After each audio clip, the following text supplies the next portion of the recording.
BRS హయాంలో విపక్ష నేతలు టార్గెట్ గా జరిగిన ఫోన్ ట్యాపింగ్ వ్యవహారానికి సంబంధించి కొత్త విషయాలు వెలుగు చూస్తున్నాయి.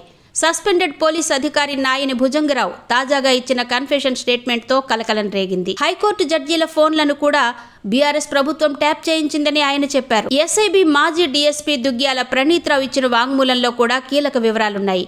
దాదాపు 1200 మంది ఫోన్లను ట్యాప్ చేశామని, ఎన్నికల టైంలో విపక్ష నేతలపై నిఘా పెట్టి వారికి వెళ్లే డబ్బును అడ్డగించామని చెప్పారు. తాము ఫోన్లను ట్యాప్ చేసిన ప్రముఖుల లిస్టులో జడ్జిలు, స్థిరాస్తి వ్యాపారులు కూడా ఉన్నారని ఆయన అంగీకరించారు. కన్వర్జెన్స్ ఇన్నోవేషన్స్ ల్యాబ్ కి చెందిన సాఫ్ట్వేర్ సాయంతో ట్యాపింగ్ చేశామని ప్రణీత్ అన్నారు.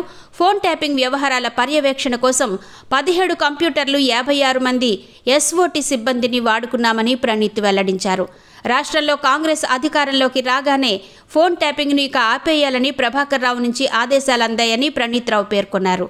ప్రభాకర్ రావు రాజీనామా చేసే ముందే రికార్డులన్నీ ధ్వంసం చేయాలని సూచించారని చెప్పారు. అందుకే తాము రికార్డులను ధ్వంసం చేసి కొత్త వాటిని అమర్చామని తెలిపారు. ధ్వంసం చేసిన ఆధారాలను నాగోలు, ముసారాంబాగ్ వద్ద మూసీ నదిలో పడేసినట్టు ప్రణీత్ వెల్లడించారు.